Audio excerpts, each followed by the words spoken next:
ये प्रोटेस्ट हो रहा था कुवैत में, और कुवैत में भी मुस्लिम कंट्री है। सबसे बड़ी बात ये नुपुर शर्मा के खिलाफ हो रहा था ये प्रोटेस्ट, और इस प्रोटेस्ट के बाद कुवैत की गवर्नमेंट ने एक्शन लिया। यहां कोई पत्थरबाजी नहीं हो रही है, यहां कुछ गलत नहीं हो रहा। कुवैत ने इन सारे लोग 50 से 60 लोग हैं, इन सबको निकालने के ऑर्डर्स दे दिए हैं। इनका वीजा कैंसिल किया जाए और इनको निकाल दिया जाए। चीमा साहब, ऐसा है कि ईरान उठ के खड़ा हुआ था, ईरान बैठ गया वापस। ईरान ने बोला कि ठीक है, we are satisfied with whatever BJP has said. देखा सऊदी अरेबिया का ज्यादा कोई रिएक्शन नहीं आया, चुप। यूएई रजिस्टर्ड द प्रोटेस्ट, चुप। पर 2-3 चीजें हैं जो भारत भी बताने की कोशिश कर रहा है, और ओआईसी को भी बताया है भारत में। देखिए, इस्लाम ये भी तो कहता है ना, आप बताइए, यू आर अ प्रैक्टिसिंग मुस्लिम, चीमा साहब, आप बताइए, मैं आपसे पूछता हूं, इस्लाम ये भी तो कहता है कि दूसरे के मजहब की इज्जत करो। तो कोई तो उलेमा, कोई तो इमाम या कोई तो मौलवी इनको भी बताए ना कि तुम जो कर रहे हो गैर इस्लामी है। तुम हिंदुओं को क्यों, उनके देवी देवताओं को क्यों गलत बोलते हो? Nupur Sharma is not just a person, it is a reaction, क्योंकि रिएक्शन होगा चीमा साहब। देखिए जी, हिंदू को एक्सट्रीम की तरफ किसने धकेला? जिसको आप एक्सट्रीम कहते हैं, किसने धकेला? हेलो दोस्तों, स्वागत है आप सभी का AP ज्ञान चैनल पे। तो फ्रेंड्स, आइए देखते हैं पाकिस्तानी मीडिया की लेटेस्ट वीडियो। आज की वीडियो काफ़ी इंटरेस्टिंग होने वाली है, क्योंकि आज की वीडियो के अंदर गौरव आर्य सर ने नुपुर शर्मा के ऊपर बात की है, और ये जो अरबों का जो रिएक्शन है, इनफैक्ट अरबों ने जो इंडिया के ऊपर क्रिटिसाइज किया, उसके जवाब में आज गौरव आर्य सर ने अरबों को करारा जवाब दिया है और पाकिस्तानी सोच को करारा जवाब दिया है।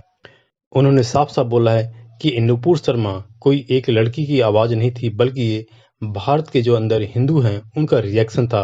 और अगर जो पाकिस्तानी सोच है इसी तरह से बिहेव करते रहीं कि एक पर्टिकुलर धर्म को टारगेट करते रहीं और अपने धर्म को बचाने के लिए उपद्रव मचाते रहें, और दूसरे धर्म को ये गलत कहते रहें, उसके बारे में गलत प्रचार करते रहें, और इनको कोई कुछ नहीं कहेगा, तो ऐसा नहीं चलेगा।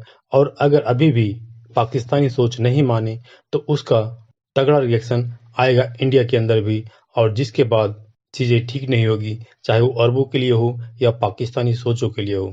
तो दोस्तों, आइए इस वीडियो को देखते हैं। साथ ही साथ आपसे रिक्वेस्ट है कि प्लीज़ इस चैनल को सब्सक्राइब करके हमें सहयोग दें। Thank you.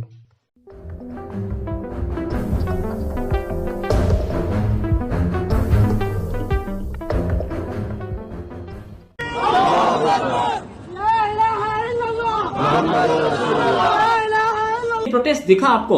ये प्रोटेस्ट हो रहा था कुवैत में, और कुवैत में भी मुस्लिम कंट्री है, लेकिन और ये प्रोटेस्ट प्रॉफेट मोहम्मद के फेवर में हो रहा था, नुपुर शर्मा के खिलाफ हो रहा था। सबसे बड़ी बात ये नुपुर शर्मा के खिलाफ हो रहा था ये प्रोटेस्ट, और इस प्रोटेस्ट के बाद कुवैत की गवर्नमेंट ने एक्शन लिया, और इन सारे लोगों को वीडियो में ढूंढ ढूंढ के निकाला जा रहा है, और निकालने के बाद इन सबको डिपोर्ट कर दिया जाएगा। ये दोबारा कुवैत में कभी नहीं घुस पाएंगे। साथ में जो लोकल्स भी थे इस प्रोटेस्ट में, उनके खिलाफ भी एक्शन ले रही है। यहां कोई पत्थरबाजी नहीं हो रही है, यहां कुछ गलत नहीं हो रहा। कुवैत ने इन सारे लोग 50 से 60 लोग हैं, इन सबको निकालने के ऑर्डर्स दे दिए हैं। इनका वीजा कैंसिल किया जाए और इनको निकाल दिया जाए। एक्चुअल में कुवैत के कॉन्स्टिट्यूशन में सिट इन डेमोन्स्ट्रेशंस, कोई भी आदमी बाहर से काम करने आ रहा है उसके लिए अलाउड नहीं है।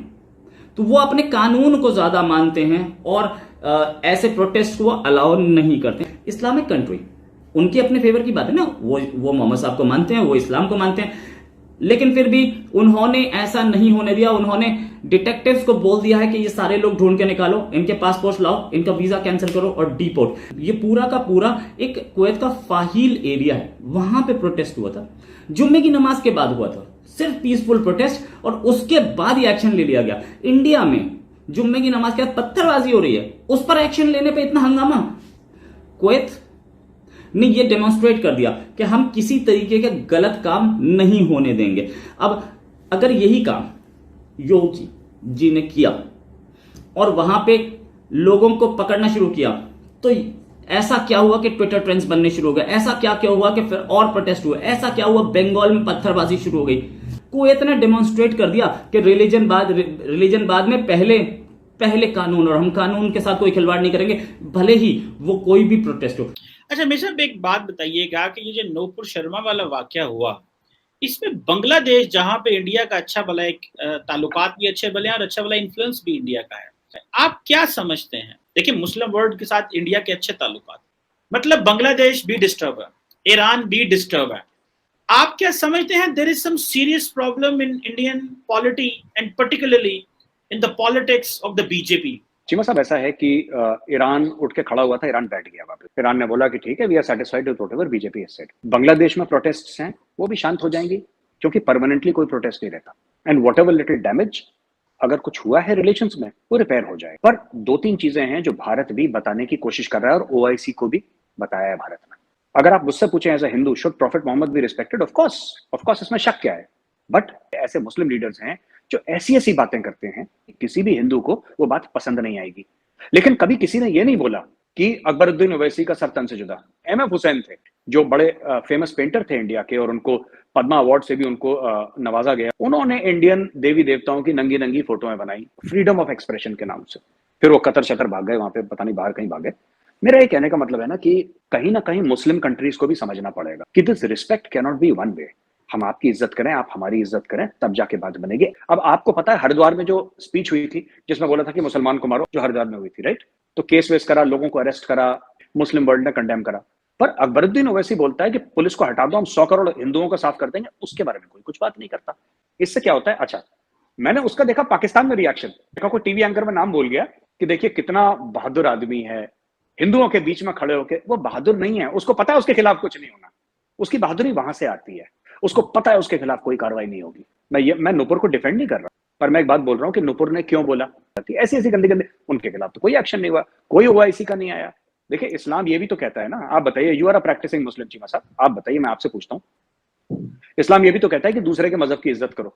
तो कोई तो उलेमा, कोई तो इमाम, या कोई तो मौलवी इनको भी बताए ना कि तुम जो कर रहे हो गैर इस्लामी है। तुम हिंदुओं को क्यों, उनके देवी देवताओं को क्यों गलत बोलते हो? Nupur Sharma is not just a person, it is a reaction.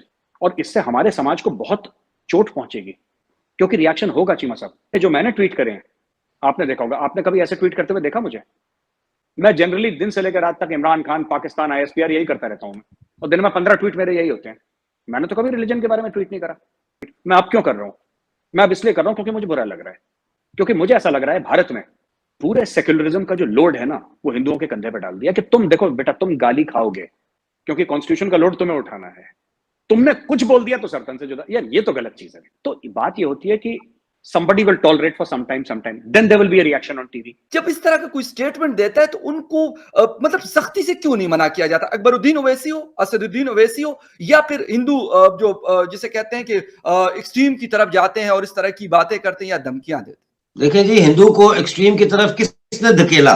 जिसको आप एक्सट्रीम कहते हैं, किसने धकेला? उसको धकेला सेंट्रल एशिया के उन गासिब हमला आवरों ने, जिन्होंने आके हिंदुस्तान पे कब्जा किया, लाखों की तादाद में हिंदुओं का कत्लेआम किया। तो ये किस्से मौजूद है तारीख में। तो एक एंटेगनिज्म जो है सोसाइटी के अंदर मौजूद है। ये एंटेगनिज्म को कंट्रोल करने के लिए मैं समझता हूँ कानून को बहुत मजबूत होना चाहिए। कम्युनल हेट स्पीच के खिलाफ 0 टॉलरेंस होनी चाहिए। कोई भी बात करता है, उठा के जेल में डाल दो, बहुत जबरदस्त, उस पर बैन लगा दो कि ये बंदा इस काबिल नहीं है कि उसको नौकरी भी दी जा सके। हमें ये बहुत, मुझे पता है कि इसके लोग बहुत बोलेंगे कि जी नौकरी नहीं दे, ये तो विक्टिमाइजेशन है। हाँ, है विक्टिमाइजेशन, क्योंकि इस विक्टिमाइजेशन के बगैर हिंदुस्तान में, बल्कि पूरे साउथ एशिया में भी नहीं हो सकता। मजहबी बुनियादों के ऊपर जो फसाद है, ये रुक नहीं सकता।